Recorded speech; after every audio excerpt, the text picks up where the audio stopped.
Hola, ¿cómo están? Mi nombre es Laura, soy laica josefina y bueno, hoy estamos acá para tratar de contextualizar histórico, político, económico y eclesialmente cómo surge la congregación, cómo nace la congregación de San José. Y para esto nos tenemos que ir a Francia, a los años previos a la Revolución Francesa. Seguramente todos nosotros hemos estudiado acerca de la Revolución Francesa, ya sea en el secundario o en el liceo. Esto no es una clase de historia, es simplemente que recordemos juntos cuáles son las características de esta sociedad para poder comprender por qué el nacimiento de la congregación tuvo las características que tuvo, ¿sí? Nosotros nos encontramos en Francia en ese momento con una monarquía donde el poder es ejercido por el rey de una manera despótica y absoluta. No había derecho a réplica, ¿sí?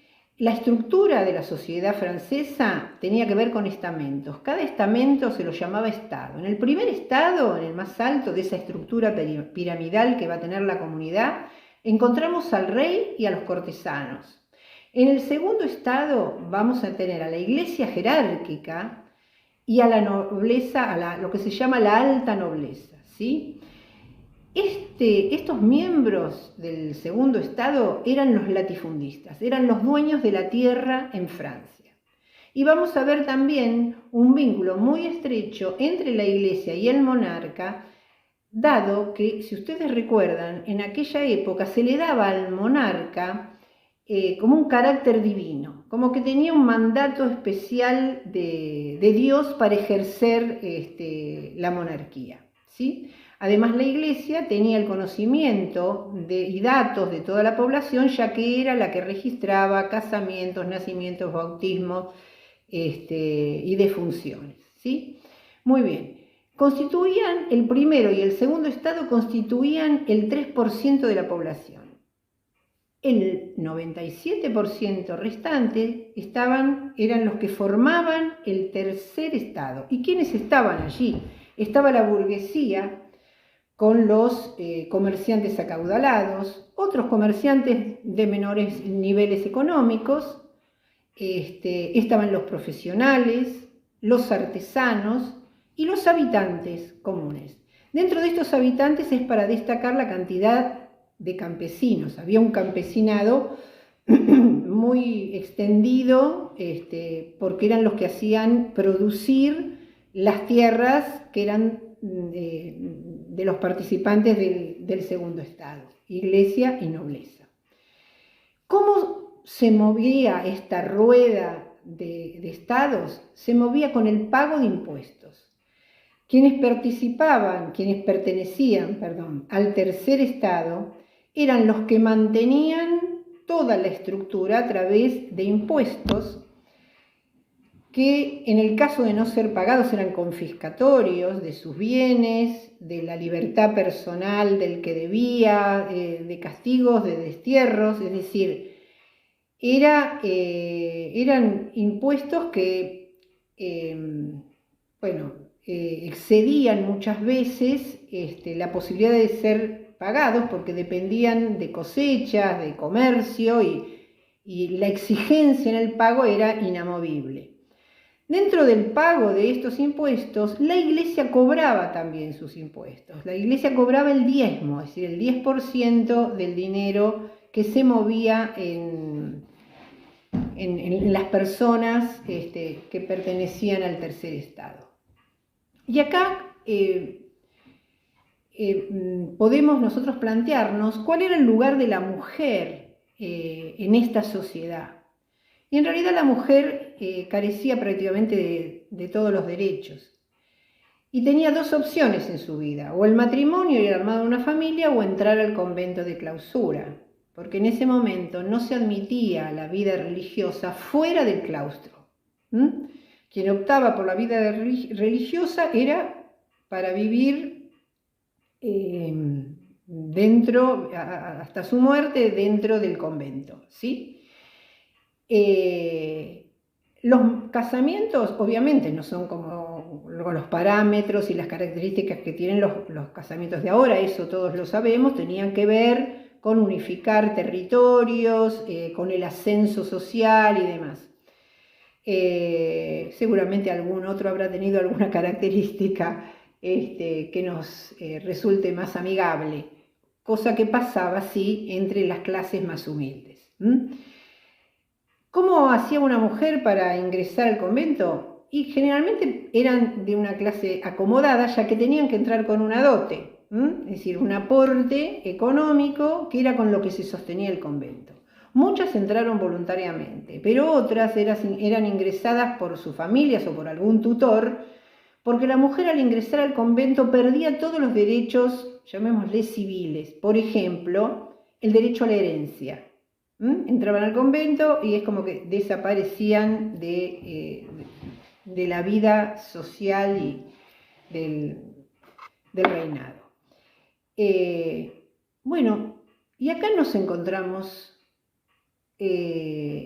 con que comienzan a surgir en Francia una serie de movimientos laicales frente a esta estructura social tan opresiva, tan despareja, tan desigual en privilegios y en obligaciones y demás. Comienzan a surgir movimientos laicales. Podemos recordar a San Francisco de Sales, por ejemplo, que lo que buscan es fortalecer la fe y la piedad y que esto fuese en el servicio de los más desprotegidos, de los más pobres, los más miserables. Es decir, comienza todo un movimiento que se maneja con mucho sigilo, con ciertos secretos para trabajar la humildad, bueno.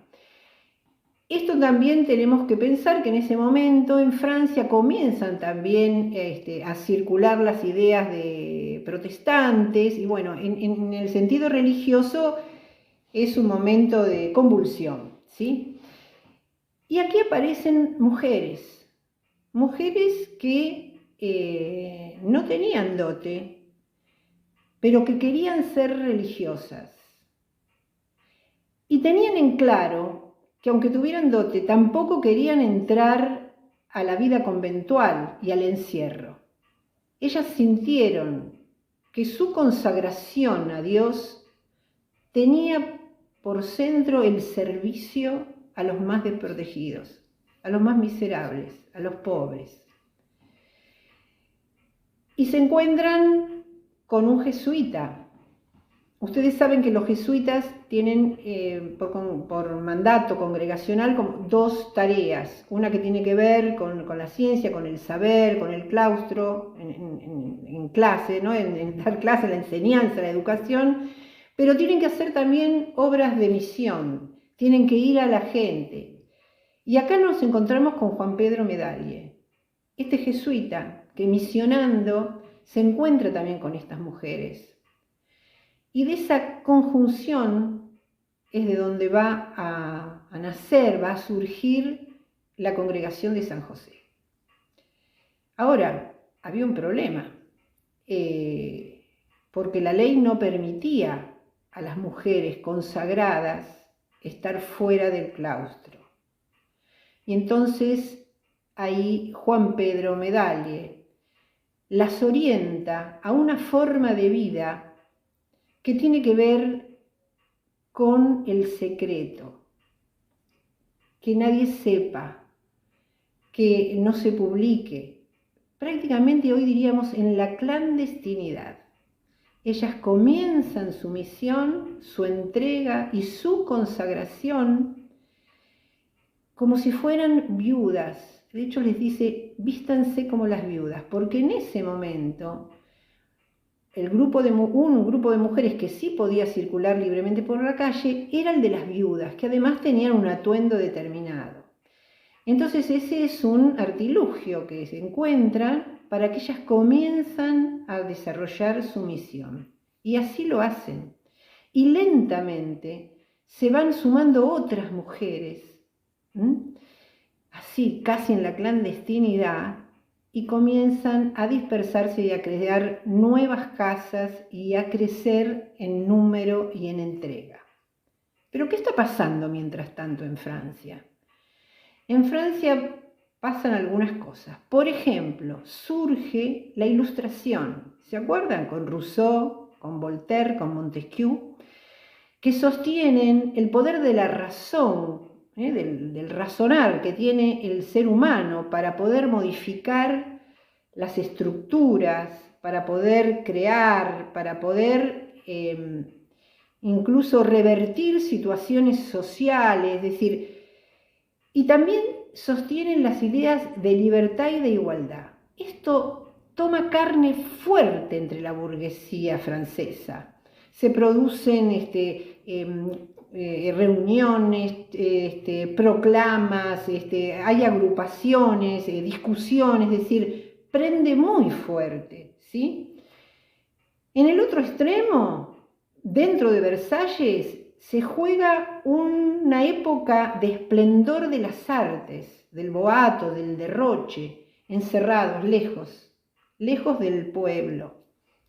Estas ideas de la Ilustración se expanden fuera de Francia y son el marco de las luchas de la independencia y el logro de la independencia de las colonias inglesas en América del Norte, donde Francia va a participar. Esto va a traer un costo, por lo bélico, va a traer un costo tremendo para Francia, que obviamente lo va a tener que asumir las personas que constituían el tercer Estado.